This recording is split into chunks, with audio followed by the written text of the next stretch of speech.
Anima تکونو، تم جہاں کہیں پر بھی ہو، یدرکم الموت،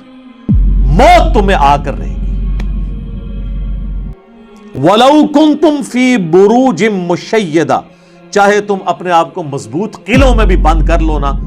موت وہاں بھی تمہیں آ جائے گی، موت سے کوئی بھاگ نہیں سکتا۔ یعنی دنیاوی طور پہ کوئی شخص مضبوط قلعے میں آ جائے کہ مجھے کو مارنے کے لیے اندر نہیں آئے گا،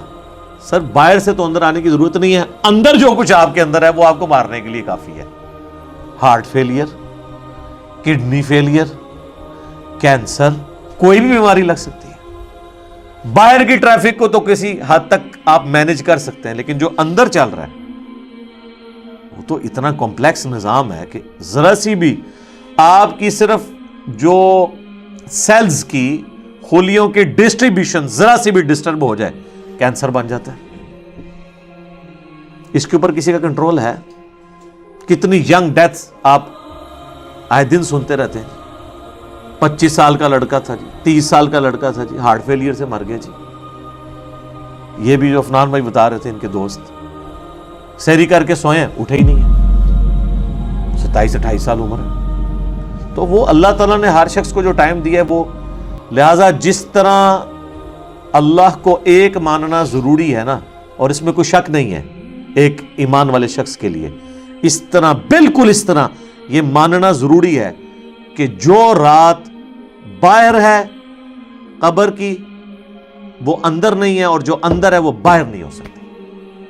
ایک لمحے، قرآن میں کئی جگہ یہ ٹاپک ہے کہ جب موت آئے گی ایک لمحے نہ آگے ہوگی نہ پیچھے۔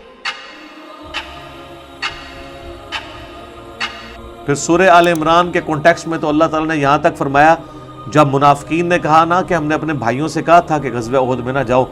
نہ یہ جاتے اور نہ یہ قتل ہوتے، تو اللہ تعالیٰ نے فرمایا اس طریقے سے کوئی موت ٹال سکتا ہے؟ تم لوگ بھی جو اپنے گھروں میں بیٹھے ہوئے ہو نا، اور تمہاری جان بخشی ہو گئی ہے، تم یہ سمجھ رہے ہو کہ قتال میں نہ جانے کی وجہ سے تم بچ گئے ہو، اگر تمہاری موت بھی اللہ نے مقدر کی ہوتی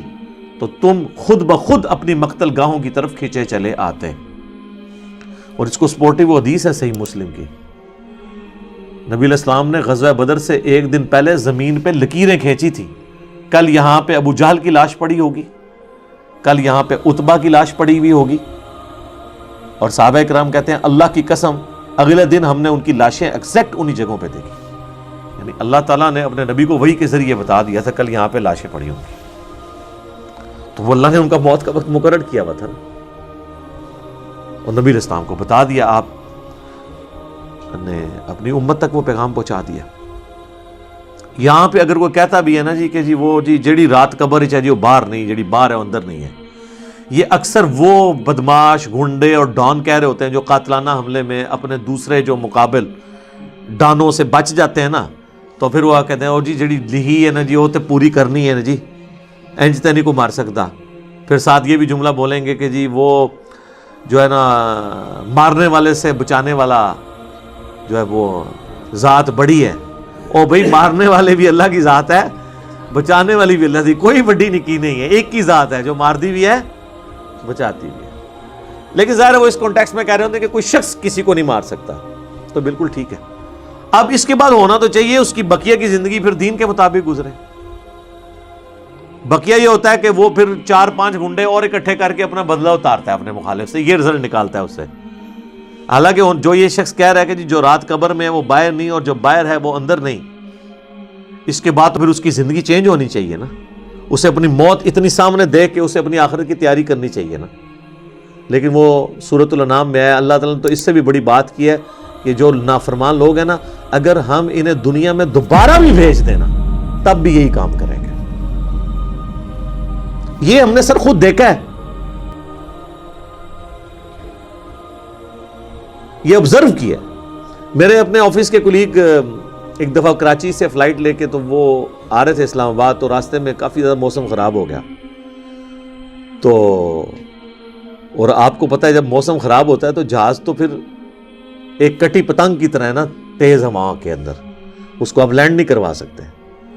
اور اڑے گا بھی تو کتنی دیر اڑے گا، ایسی جگہ لے کے جانا پڑے گا جہاں پہ موسم ٹھیک ہو، اور ادھر پہنچنے سے پہلے اگر فیول ختم ہو گیا پھر تو جا کے وہ جنت یا جہنم میں ہی لینڈ کرے گا، دنیا میں نہیں لینڈ کر سکتا۔ تو وہ کہتے ہیں کہ جی بس جو لینڈنگ سے تھوڑی دیر پہلے ہی موسم خراب ہو گیا، تو وہ پھر جہاز دوبارہ اٹھا لیا اس نے، پائلٹ نے، لیکن وہ جہاز قابو میں نہیں آ رہا تھا۔ اور آپ کو پتہ ہے وہ پھر اچانک جو ہے نا کافی زیادہ گہرائی پہ وہ نیچے آتا ہے جہاز، یعنی ہوا میں اگر وہ سپوز تقریباً یہ 747 تو 10 کلومیٹر ہائٹ تک اڑتا ہے، تو وہ 1 کلومیٹر 1 سیکنڈ میں ایک دم نیچے آتا ہے۔ وہ جب ایک دم نیچے آتا ہے نا تو وہ ظاہر ہے کہ اگر آپ نے سیٹ بیلٹ نہیں باندھی ہوئی تو آپ جا کے تو جہاز کی چھت سے جا کے لگیں گے، تو وہ بیلٹ پہلے بندھوا لیتے ہیں، اور پھر وہ اتنی زور سے کانپتا ہے۔ یہ تو میں نے خود بھی چائنا کی فلائٹ میں ایئر پاکٹس آتی ہیں پاکستان سے چائنا جاتے ہوئے، اتنی زور سے کانپتا ہے وہ جہاز کہ لگتا ہے کہ وہ یہ ابھی ٹوٹ جائے گا، ٹکڑے ٹکڑے ہو جائے گا، کیونکہ وہ ویسے تو انہوں نے ظاہر ہے وہ ہمارے علماء کرام نے تو نہیں بنایا ہوا کہ ناخالص ہو، وہ یعنی بڑا صحیح ڈیزائن کیا ہوتا ہے انجینئرز نے، اور اس کے اندر پوری ایک شاک ابزارب کرنے کی صلاحیت ہوتی ہے، وہ ہلتا بھی رہنا، وہ ٹوٹتا نہیں ہے، اس میں کافی ٹرسز لگا کے لچک موجود ہوتی ہے۔ بہرحال پھر بھی جو بندہ اندر بیٹھا ہوا ہے اس کو تو یہ سارے لوگ تو سائنسدان تو نہیں بیٹھے ہوتے، اور لگتا ہے کہ جناب ابھی جان گئی کہ، تو وہ جناب وہ کہتے ہیں کہ جی یعنی اس طرح لوگ کلمے پڑھ رہے تھے اور جناب چیخو پکار استغفر اللہ، جیسے کہ ابھی اگر اللہ نے ان کو دوبارہ بھی دنیا میں بھیج دیا، کیونکہ اب تو ان کے آخری وقت کے قریب آیا ہوا تھا نا، وہ تو یہ کنکلوڈ کر لیا، تو یہ اب جاتے ہی جو ہے نا ادھر سے مطلب سیدھا گھر نہیں جائیں گے، یہ مسجد میں جا کے پہلے وہ سنت والے 2 نفل پڑھیں گے جو سفر سے واپسی میں پڑھے جاتے ہیں، اور جتنی بے پردہ عورتیں اتریں گی یہ اتر کے اب جا کے پردہ یعنی وہ بلکہ یہ جہاز میں بیٹھی ہوں گی اور موبائل پہ کہیں گی کہ جی برقع جو ہے خرید کے لے کے آؤ، ادو تک میں لینا ہی نہیں جہاز تو جدو تک کہ منو کو برقع نہیں دے گا، ٹھیک ہے نا جی۔ اور جو ہے نا وہ نماز کا ٹائم ہوا ہے تو وہ جہاز میں پہلے نماز پڑھیں گے تب نیچے اتریں گے، لیکن ایسا کوئی نہیں ہوتا، اس ٹائم چیخیں ہوتی ہیں اور لگتا ہے کہ جناب گئے کہ گئے۔ تو وہ کہتے ہیں خیر وہ سٹیبل ہوا، وہ سیالکوٹ لے گئے اس جہاز کو، تو وہ جب اتارا تو جناب اب لوگ چیخو پکار کر رہے ہیں جی ہمیں جہاز سے باہر نکالیں، لیکن جہاز کا تو اصول ہے، وہ کہتے ہیں نہیں جی جدھر کی سواری ہے وہیں اتاریں گے، تھوڑی دیر ریسٹ کریں گے، جب موسم ٹھیک ہو تو دوبارہ اڑیں گے۔ اب جو موت سامنے دیکھ کے ایک بار تازہ لینڈ کیا ہو، وہ کہتا ہے جی جناب تو وہ بتا رہے تھے کہ جہاز میں جناب انہوں نے منتیں کی، اب لاہور کی سواریاں تھیں جو وہ بھی کہہ رہی ہیں کہ جی آپ ہمیں یہاں پہ ہی اتار دیں، اسلام آباد پشاور کی سواریاں بھی تھی، وہ کہہ رہی تھی سیالکوٹ سے جناب ہم، کئی لوگوں نے کہا اسی پیدل چلے جائیں گے جناب، سانو لاؤ ہوئے تھے جہاز تو لاؤ تلے، ٹھیک ہے۔ تو وہ لیکن ان کا ایک اصول ہوتا ہے، وہ انہوں نے یہ چیک کیا کہ بھی جو سیالکوٹ کے یا قریبی علاقوں ان کو تو اجازت دے دی، لیکن دور والوں کو نہیں جناب آپ کو چھوڑ کے آئیں گے، وہ کہتے ہیں جناب مہربانی کرو سانو چھوڑ کے نہ ہو۔ تو اس طرح موت کا یعنی روب طاری ہوا ہوتا ہے۔ تو یہ یعنی بات کرنا آسان ہے، جب موت سامنے آتی ہے نا بڑے بڑے لوگ، اور یہ سورۃ النام میں جو اللہ تعالیٰ نے فرمایا نا کہ ہم انہیں دنیا میں دوبارہ بھیج دیں، یہی کام کریں گے، تو یہ کرنا شروع ہو جاتے ہیں نا۔ میں خود اسلام آباد میں پشاور موڑ جو ہے نا G8 مرکز، اسے پشاور موڑ بھی کہتے ہیں، جس طرح G9 مرکز اسلام آباد میں اسے کراچی کمپنی کہتے ہیں، تو ادھر میں ایک دفعہ ایک ٹیکسی میں نے لی، تو وہ ٹیکسی والے سے میری ڈسکشن شروع ہوئی، تو وہ کہنے لگا جی مجھے تو اللہ تعالیٰ نے نئی زندگی دی ہے، کہتا ہے جی میں ادھر ہی کھڑا ہوا تھا تو پیچھے سے ایک بڑا ٹریلا آ کے چڑھ گیا، یہ ٹریلے آپ کو پتہ ہے کس سپیڈ پہ چل رہے ہوتے ہیں، یہ بڑے بڑے جو وہ ڈیمپرز جن کو ڈیمپر کہتے ہیں، اور کہتا ہے جی میں تو گھر والے بھی آ کے بس سارے رشتہ دار کے کر کے مل کے جا رہے تھے، شفا انٹرنیشنل میں وہ کئی ہفتے تک وینٹیلیٹر کے اوپر رہا، وینٹیلیٹر پہ اس طرح کے جو لوگ ہیں بہت کم ہی ہوتا ہے کہ واپس آئیں، پھر آہستہ آہستہ ریکوری ہو گئی، یعنی وہ تو موت کے منہ سے بلکہ نئی زندگی لے کے واپس آیا۔ تو میں نے اس سے پہلا سوال یہ کیا کہ اب تم مطلب زندگی کیسے گزار رہے ہو، نماز پڑھتے ہو، مسلمان ہو؟ کہتے جی ٹائم لگ جاتے پڑھ لی تھی ہے۔ تو میں نے کہا صدق اللہ العظیم، اللہ نے سچ فرمایا، اگر ہم انہیں دنیا میں دوبارہ بھی بھیج دینا پھر یہ وہی کام کریں گے جو یہ کرتے رہے۔ تو اتنا قریب سے بھی موت کو دیکھ کر لوگ جو ہے نا وہ پھر بھی یہ باز نہیں آتے اپنی حرکتوں سے۔ موت بہت بڑی حقیقت ہے، کاش اس پہ ہمارا ایمان بھی اس لیول کا ہو تو پھر انسان کا قبلہ درست رہتا ہے۔ آپ دیکھیں سورہ البقرہ کے سٹارٹ میں اللہ تعالیٰ نے جو ذکر کیا ہے اہل ایمان کا، اس میں کیا فرمایا؟ والذین یؤمنون بما انزل الیک، وہ ایمان لاتے ہیں جو اے نبی تمہاری طرف نازل ہوا، وما انزل من قبلک، اور جو نازل ہوا تم سے پہلے، اس پہ ایمان رکھتے ہیں، وبالآخرۃ ہم یوقنون، اور آخرت پہ یقین رکھتے ہیں۔ آخرت کے لیے ایمان کا لفظ بھی کافی نہیں، اللہ نے سمجھا یقین، کیونکہ قبلہ تبھی درست ہوتا ہے جب انسان کو یہ پتا ہو کہ میں نے مر کے کسی کے حضور اکاؤنٹیبل ہونا ہے، جواب دہ ہونا ہے۔ آج یہ جتنے لوگ کہتے ہیں نا جی جو قبر سے باہر رات ہے وہ اندر نہیں، جو اندر ہے وہ باہر نہیں ہے، یہ صرف ان کی منہ شگافی ہیں۔ واقعی اگر ان کا یقین ہو تو حرام خوریاں کر رہے ہوں، لوگوں کا مال ناحق طریقے سے ہڑپ کر رہے ہوں، اللہ تعالیٰ کے حقوق کو پامال کر رہے ہوں، ماں باپ کے ساتھ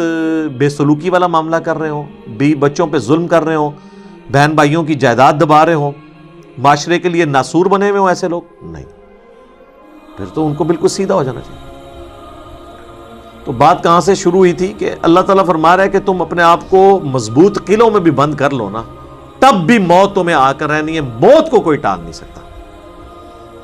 کیونکہ موت تو اللہ تعالیٰ نے بھیجنی ہے، اللہ کے پاس تو کروڑوں آپشنز ہیں، ایگزٹس تو ہر شخص کا اس دنیا سے لکھا ہے، خواہ ایئر کریش میں ہو، چاہے ہارٹ فیلئر سے ہو، خواہ کسی شیر کے پیٹ میں جا کے ہو، خواہ کڈنی فیلئر سے ہو، خواہ کسی روڈ ایکسیڈنٹ میں ہو، ہر بندے نے دنیا سے جانا ہے اور وہ طے ہے، اس سے آگے پیچھے نہیں ہوگا۔ البتہ جو قاتل کو ہم سزا دیتے ہیں اس لیے کہ قاتل جو ہوتا ہے اس کو اللہ تعالیٰ نے یہ کام کرنے سے منع کیا ہوا ہے، وہ اس کی وجہ سے اسے سزا دی جاتی ہے، اس وجہ سے نہیں کہ وقت سے پہلے اسے قتل کر اس نے مار دیا، کیونکہ اس نے مارا اپنی ول سے ہے، نافرمان، اس کی تو موت آنی تھی، اور اللہ تعالیٰ کو تو اپنے علم سے یہ بھی پتا ہے کہ کس نے کیا کرنا ہے، لیکن اللہ نے کسی کو پابند نہیں اپنے علم کا کیا کہ تو نے یہ کرنا ہے، بلکہ اللہ نے مستقبل کو فورس ہی خود ہی کیا ہوا ہے۔ جس طرح ایک استاد جب کسی نالائق شاگرد کو پیپروں سے ایک ہفتہ پہلے کہتا ہے کہ پتر تو فیل ہو جانا ہے، اور وہ فیل ہو بھی جائے، تو اس استاد کو آگے نہیں گلہ کر سکتا ہے وہ اسٹوڈنٹ کے سر جی تہاڈی زبان بڑی کالی ہے، تسی کیا سی تاں میں فیل ہویا، میں نے بڑی محنت کی تھی سی، نہیں۔ تو اللہ تعالیٰ کو تو ڈیوائن علم بڑا کامل ہے، وہ مستقبل کے بارے میں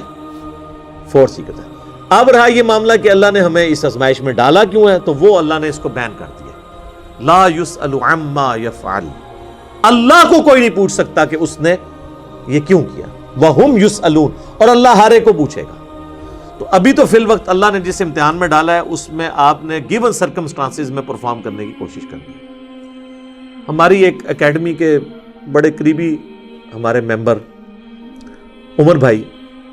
فوت ہو گئے آلموسٹ 37 ایئرز کی ایج میں، اللہ تعالیٰ ان کی مغفرت کرے، اور ماشاءاللہ انہوں نے اپنی ینگ ایج کے اندر اپنے عقیدہ توحید کی اصلاح کی، اپنے گھر والوں تک اصلاح پہنچائی، اپنے والدین تک پہنچائی۔ خوش قسمت ہوتے ہیں وہ لوگ جو جوانی میں خود بھی توبہ کرتے ہیں اور اپنے بوڑھے 70-80 سال کے ماں باپ جو روایتی دین کو، قبر پرستی کے دین کو لے کے چل رہے ہوں، بزرگ بابوں کے دین کو، ان کو بھی وہ اپنے ساتھ اس رائے حق پہ لانے میں کامیاب ہو جائیں، یہ نصیب والوں کا حصہ۔ تو ان میں سے ایک ہمارے وہ عمر بھائی بھی تھے، ان کا جنازہ بھی آپ کو پتہ ہے میں نے پڑھایا تھا، جہلم کی تاریخ میں چند بڑے جنازوں میں سے تھا، وہ ہزاروں لوگ اس میں شریک تھے۔ تو ان کی اچانک ڈیتھ ہوئی ہارٹ فیلئر سے۔ ینگ ایج میں اگر کسی کو ہارٹ اٹیک ہو تو یہ چانس ہوتے ہیں کہ اس کا ہارٹ فیل ہو جائے گا، کیونکہ ہارٹ ریئیکٹ کرتا ہے، بوڑھا بندہ پھر بھی سروائیو کر جاتا ہے۔ تو مجھے صحیح طرح یاد ہے کہ وہ ان کا ہارٹ فیل ہونے سے کچھ عرصہ پہلے کی بات ہے، 2017 میں جب میرے پہ پہلی دفعہ مرڈر اٹیمپٹ ہوئی 28 اکتوبر کو، اور اس میں میرا کافی خون بھی ضائع ہوا، کافی زیادہ زخم آیا، آپ لوگوں کو پتہ ہے۔ تو اس کے بعد میں عمر بھائی کے پاس ایک دفعہ گیا، ان کے شاپ پہ، ان کی فرنیچر کا بہت بڑا کاروبار ہے جہلم میں۔ تو میں نے گپ شپ شروع ہوئی تو مجھے کہتے ہیں علی بھائی میں چاہ رہا ہوں آپ کے لیے نا کوئی باڈی گارڈ رکھ دیتے ہیں، تو میں اس کی پیمنٹ کر دیا کروں گا۔ تو میں نے ان کو کہا کہ میرے بھائی آپ کا ابھی تک یہ یقین کامل نہیں ہوا کہ موت کو کوئی ٹال نہیں سکتا. تو پھر میں نے ان کو یہی آیات کوٹ کی تھی کہ اپنے آپ کو مضبوط، اینما تکونوا یدرککم الموت ولو کنتم فی بروج مشیدہ، تم جہاں کہیں بھی ہو موت تمہیں آ کے دبوچ لے گی، خواہ اپنے آپ کو مضبوط قلعوں میں بھی بند کر لو. تو میں نے ان کو بھی یہ بات سمجھائی. میں نے کہا میرے بھائی باہر کی ٹریفک کو تو آپ کنٹرول کر سکتے ہیں، کسی حملہ آور کو تو آپ روک سکتے ہیں، اندر جو اتنی کمپلیکس ٹریفک ہے، روزانہ میرا دل 1,00,000 دفعہ دھڑک کر 10,000 لیٹر خون پمپ کرتا ہے میری نسوں میں، اس ٹریفک کو کون کنٹرول کر سکتا ہے؟ 25 دفعہ ڈریسز کرتے ہیں روزانہ میرے گردے، یہ کام کرنا چھوڑ دیں، اس کو کون کنٹرول کر سکتا ہے؟ 23,000 دفعہ آلموسٹ پھیپڑے سانس اندر کرتے ہیں، اتنی دفعہ باہر کرتے ہیں. اب تو یہ کورونا کی وجہ سے لوگوں کو پوچھے نظر ان کو سانس لینا کتنا مشکل ہو رہا ہے، ریکوری ہوتے بھی کئی مہینے لگتے ہیں. یہ سانس ہمیں خود لینا پڑ جائے نا یاد کر کے، ایک دن نہیں آپ سانس لے سکتے. 12,000 دفعہ ہماری یہ پلکیں جھپکتی ہیں،